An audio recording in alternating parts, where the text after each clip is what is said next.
saya. Nama saya Rita Tutunia sebagai pemateri. Saya Paula Soko sebagai pemateri. Saya Yana Lestari sebagai pemateri. Baik, untuk mempersingkat waktu, materi pertama akan disampaikan oleh Rifatu. Materinya di sini.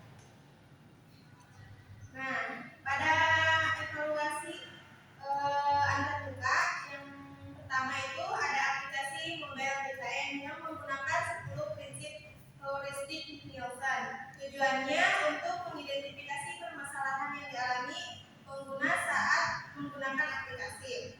Nah, yang kedua hasil evaluasi integrasi dengan satu sehat menggunakan standar HL7 Fire. Yang ketiga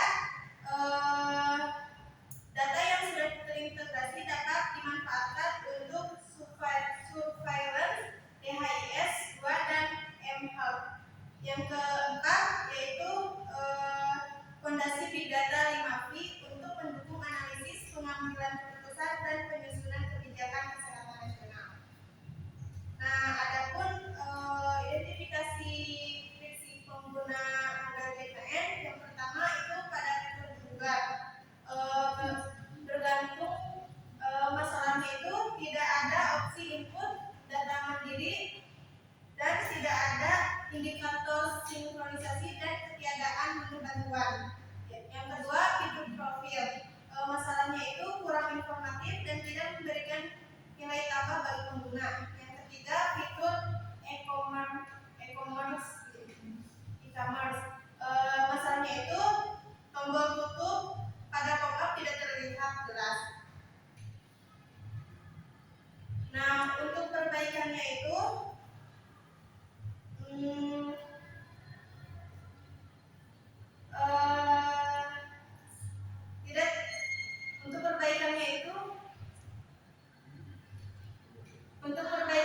penambahan tombol input manual untuk pengisian data kesehatan mandiri. Lalu menambahkan indikator visual sinkronkan sekarang.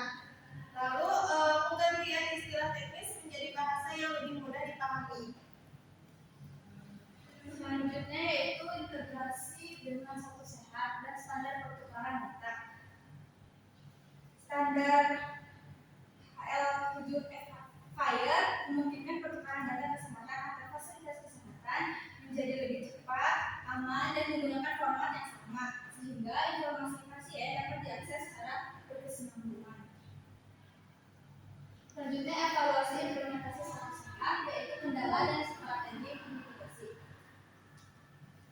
Dalam implementasinya masih terdapat beberapa kendala seperti keterbatasan infrastruktur dan interoperabilitas, sumber daya manusia, dan keamanan bisnis data. Oleh karena itu diperlukan pelatihan dan peningkatan infrastruktur serta pendampingan agar implementasi dapat berjalan optimal.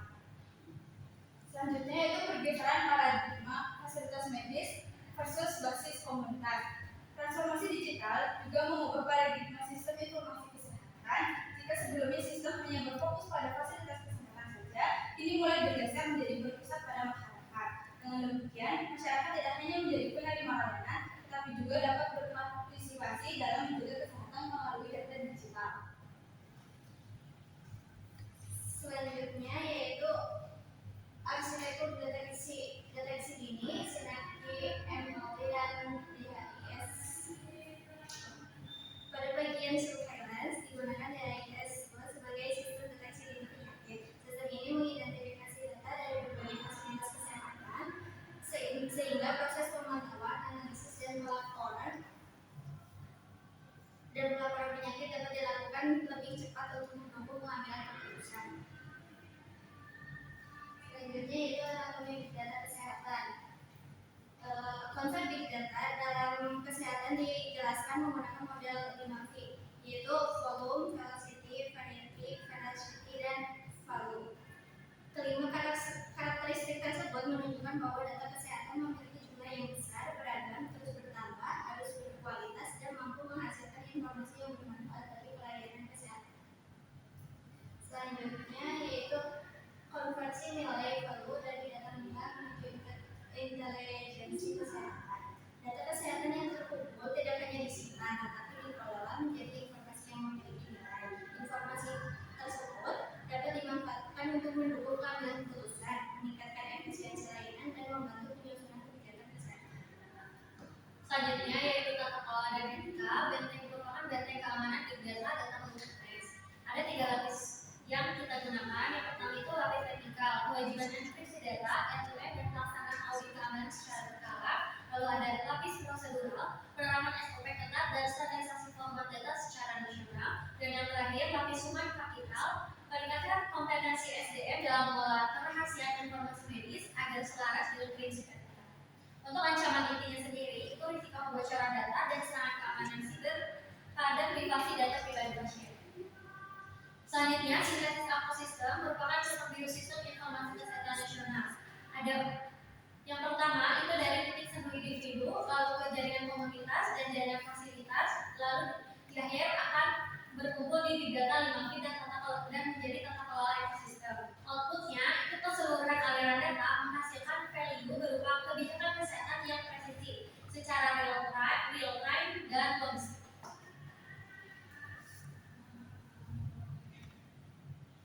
Baik, untuk pematerian dicukupkan sekian. Selanjutnya kami membuka sesi tanya jawab. Untuk itu, bila mana ada yang ingin ditanyakan, silakan kepada penanya untuk mengajukan tangan terlebih dahulu. Ya, silakan. Baik, sebelumnya izin memperkenalkan diri. Nama saya Zahma Alia Keisa dari kelompok 3. Saya ingin bertanya, tadi disebutkan bahwa implementasi Satu Sehat itu masih menghadapi kendala interoperabilitas. Menurut kelompok kalian, upaya apa sih yang bisa dilakukan biar integrasi Satu Sehat ini berjalan lebih optimal? Terima kasih. Baik, terima kasih Zahma atas pertanyaannya. Kami ingin diskusi terlebih dahulu.